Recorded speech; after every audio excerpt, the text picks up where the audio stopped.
Section 1. You will hear a telephone conversation between two people about a flat.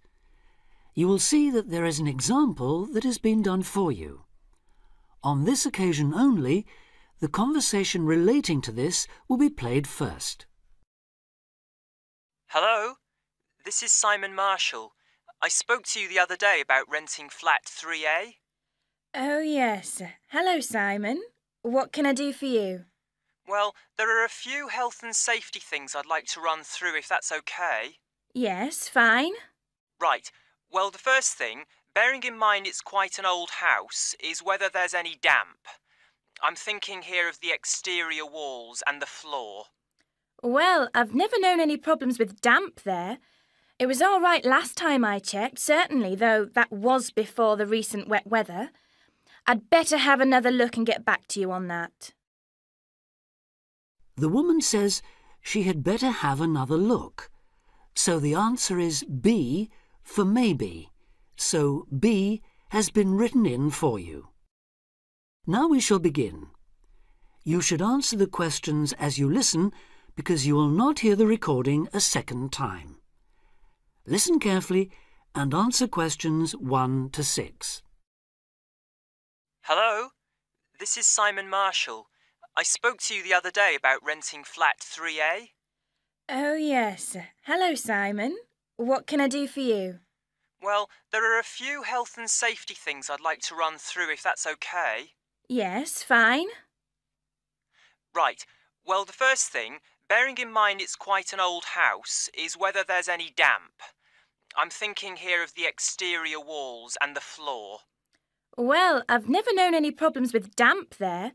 It was all right last time I checked, certainly, though that was before the recent wet weather. I'd better have another look and get back to you on that. OK. Now, the next thing is the gas supply. Do you have a safety certificate? A current one, that is? We do. All the gas appliances have been checked by a registered engineer. Yes, I was going to ask about that. When did they actually do the inspection? Let me think. They sent an engineer to check something early last year, but no, that wasn't the inspection. Oh, I remember now, it was in the spring. In fact, I've got the certificate here somewhere. Yes, that's it. March 22nd, so it's just over 5 months ago. And the electricity, when was the last time all the wiring was inspected? I know it doesn't have to be checked as often as the gas, but it's still important, especially in older properties. As it happens, we had an electrician in when we redecorated flat 3A. If he looked at everything then, he would have charged us for it. I'll find the bill and check it if you like. Fine. And when was that? The decorators finished just before Easter, so that would be about 18 months ago. Just one more point on the electrics. Are there enough plug sockets in the flat? It depends what you mean by enough, really. Well, I've got quite a lot of electrical things. Computer, radio, lamps, kitchen appliances and so on. And I'm wondering whether I could plug them all in without having cables trailing all over the place. I think there's one per room. That's fairly normal in older properties. I'll take that as a no then. All right. Now, another safety point. Is there a smoke alarm? Yes, there's one in the kitchen. And is it in good working order? I'll have to try it out and let you know. Right. Now, you mentioned the previous tenants. Do they, or anyone else who's lived in the flat, still have keys to the door? We're very strict about that. Everyone has to hand back the keys when they leave or we don't return the deposit. And those in 3A have always done so.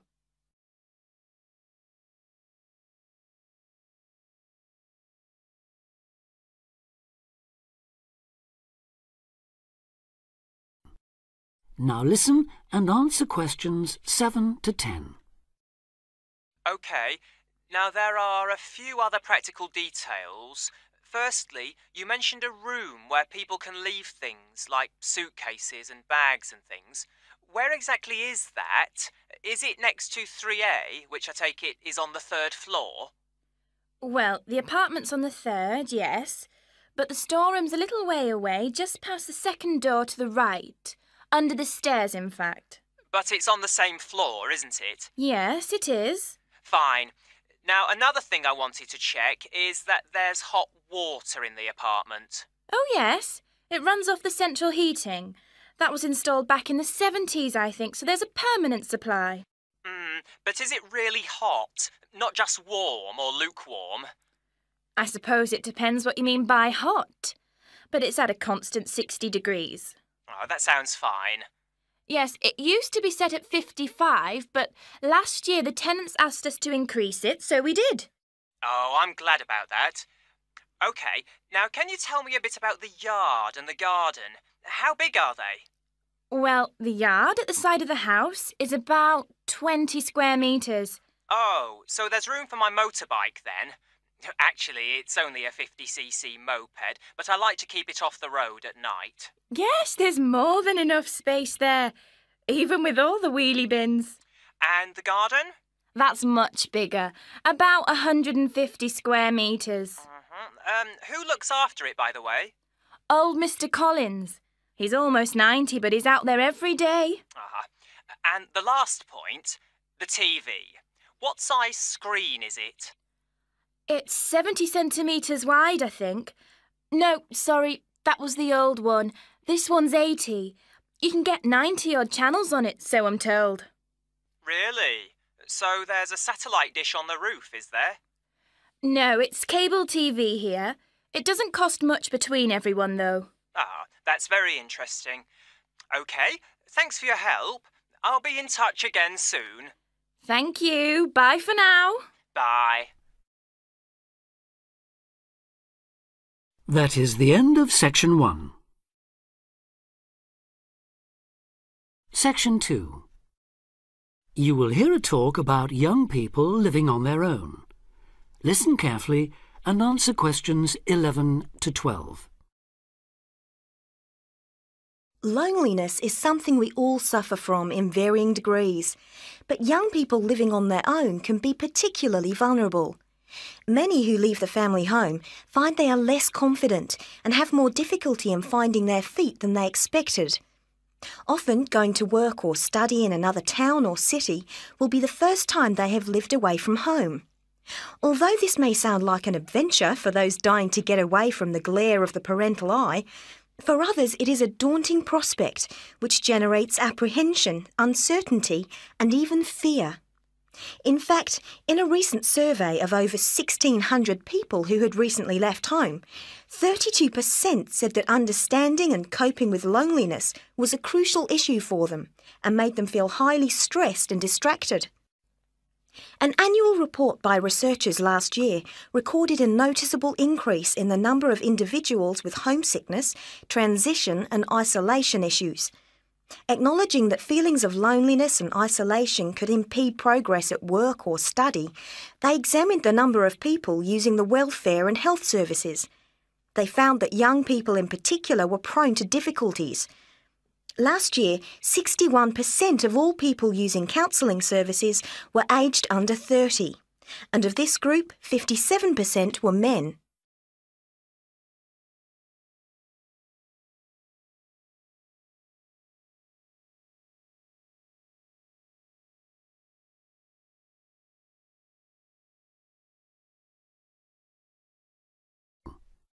Now listen and answer questions 13 to 20. Leaving home involves a major change in lifestyle, work patterns and degree of independence. You will be away from home, family and friends and are no longer supported by familiar surroundings. For this reason, in the first year a lot of young people suffer from loneliness. Ironically, this sense of isolation comes at a time when you are likely to be surrounded by people most of the time. Living in a busy city, travelling on crowded buses and trains, you will be constantly among people. But this can sometimes compound your sense of being alone. Seeing others who appear at ease among large crowds, mingling and making friends, can make you feel excluded and inadequate. Adapting to a new environment makes people uncertain of what to do or how to behave and breeds insecurities which can make for a real sense of isolation. It is often those who are more used to being on their own who deal best with the transitional period of leaving home.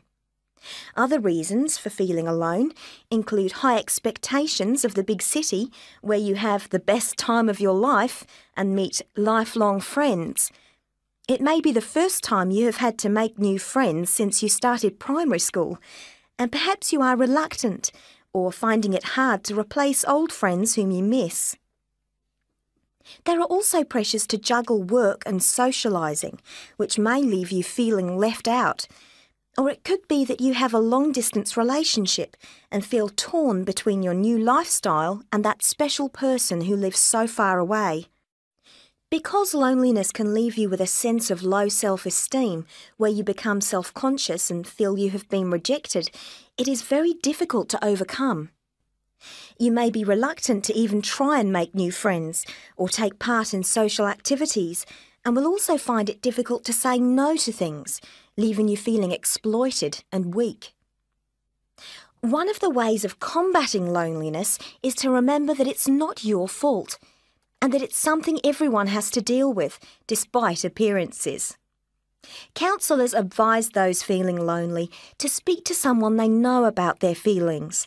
They also ask them to consider joining groups and societies and to get involved in activities which interest them as a way of meeting more people. Of course, overdoing it and jamming your schedule with too many things just to avoid being alone will not work. But meeting others with common interests may be a step forward. If you still feel like you need someone to talk to, you could try group counselling, where you will be able to talk to and receive support from a small number of people with the same difficulties as you. For more information or to be put in touch with an individual counsellor, contact the local town hall support services.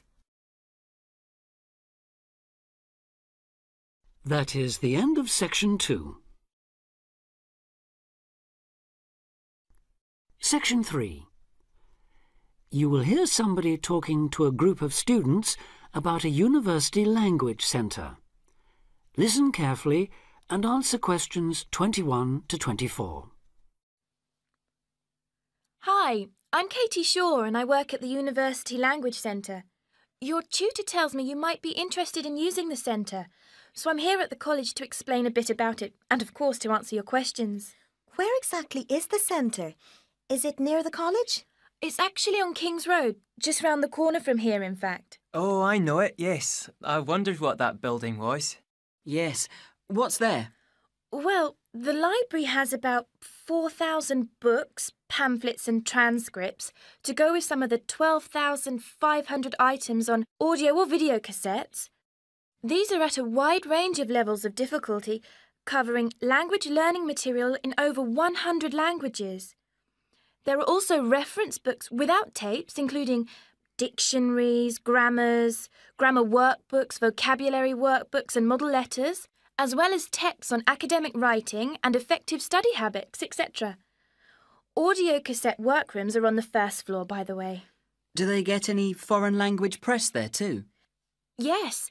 The library subscribes to a number of European daily and weekly newspapers, including Le Monde from France, L'Espresso from Italy, and the weekly international edition of the Spanish paper El País. What about learning with computers? Can you do that there? CALL, or Computer-Aided Language Learning, is available on the first floor. How many PCs are there? Counting both Macintosh and PC platforms, there are 9 at present. There are materials in over 15 different languages, and new material and language categories are being added as library funds permit. The programmes cover verb drills, grammar exercises, activities to accompany multimedia textbooks, pronunciation, translation, and some multimedia applications. The same hardware permits access to the internet with its many language learning and discussion sites. What about TV? That's a good way of learning a language too. Yes, definitely, we agree. So on the second floor of the centre, there are televisions to view live satellite television broadcasts in 7 languages. Oh, which ones are they?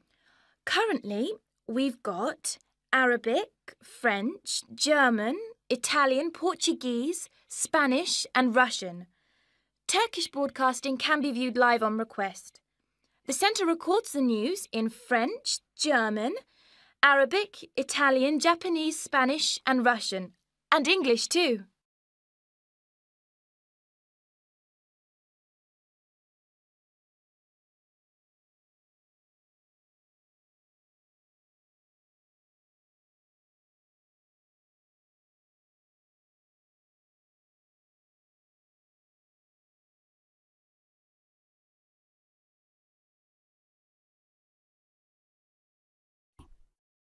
Now listen and answer questions 25 to 30. Sounds great. How do we sign up? To avoid paying a fee, you need to go to the centre with a valid university ID card or a letter from your college or departmental administrator on headed paper indicating your status, length of stay and language requirements. Are there any forms to fill in? I'm afraid so. You do that at the ground floor reception desk. Your registration is for 1 academic year only and needs to be renewed annually. You should tell the librarian who you are on your first visit, and you will need to take part in an induction to the library service, including the proper operation of the centre's computers, televisions, videos and so on. Can she help us choose the right materials too? Yes. The librarian can give advice and assistance in locating material, making best use of the texts and tapes and so on. Let her know which language you want to study and what, if any, knowledge of it you already have. Also, say what reasons you have for learning the language. Your answers will help the librarian help you make the best choice of books and tapes for your needs. She can also offer you advice on how much time is needed to make progress in the language and can offer suggestions on how to improve your language learning techniques. Can she copy tapes for us to take home, or can we borrow them? The library is a resource centre and reference library only. You can do as much self-study listening and reading work there as you want, but it's not possible to take home materials, that's to say, books or cassettes.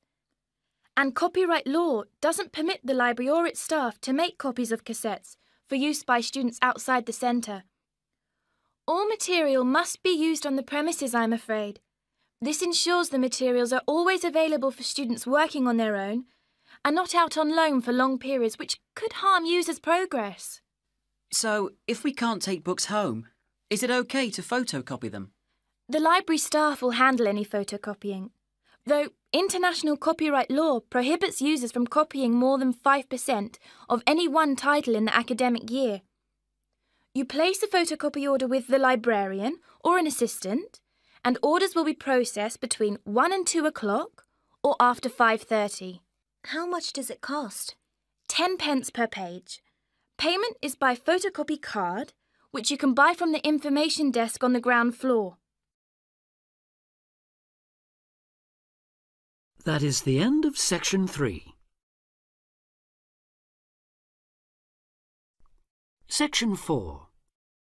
You will hear part of a talk about the design of the zip fastener. Listen carefully and answer questions 31 to 34.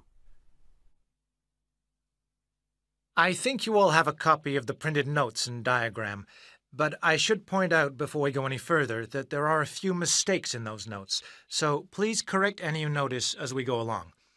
Right. As you can see, we are going to be looking at the zip, or zipper as it's known in the US, which is where it had its origins in 1851.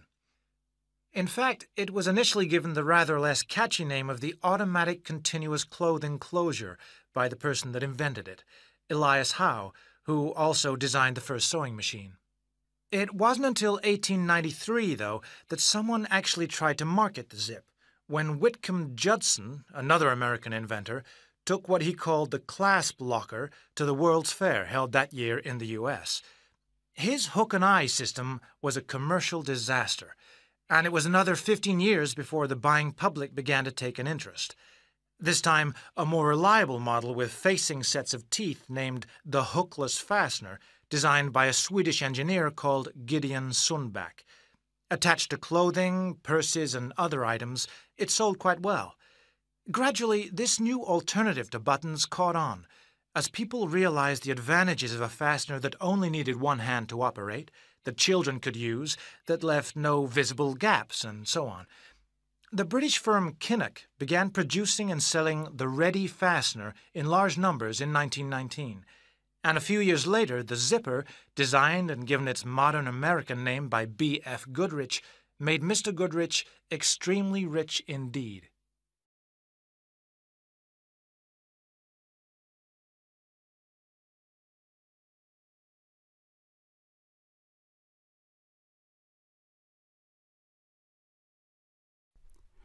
Now listen and answer questions 35 to 40. If its use in trousers was a major factor in establishing the zip as a fashion icon, despite its occasional tendency to trap parts of the wearer's anatomy, another major breakthrough came with the separable zip, the kind that opens at both ends. This type, still widely used in a range of items, from jackets to tents, is shown in the diagram. Let's look first at the right-hand side of the illustration, at the material attached to the item of clothing, the bag, or whatever. This is the tape, which is usually made of fairly tough fabric. At the end of that, there's what is known as the heat seal patch, the cotton and nylon laminated material used to reinforce the tape. Now, alongside the heat seal patch is a small piece of metal, used only on a separating zip, whose function is to enable the two halves of the zip to join. This is known as the pin. Opposite that, on the other half of the zip in the diagram, is a device which correctly aligns the pin. The box, as it's called, begins the joining of the zip halves. Running up the inside edge of each half are dozens, possibly hundreds, of metal teeth, each of which has a small hook and an equally tiny hollow. Moving up and down the teeth to open and close the zip is a piece of metal called the slider. This is operated by means of a pull tab, so called because, logically enough, the wearer or user pulls it in one direction or the other. To close the zip, a wedge inside the slider pushes the hook of each tooth on one side into the hollow of each offset tooth on the other. To open it, the wedge forces them apart. To prevent the slider coming off the teeth at the other end, there is a top stop on both sides of the zip. This basic design has changed little in the many years since it was first introduced, although nowadays, of course, zippers, are available in a whole range of shapes, sizes, and materials. That is the end.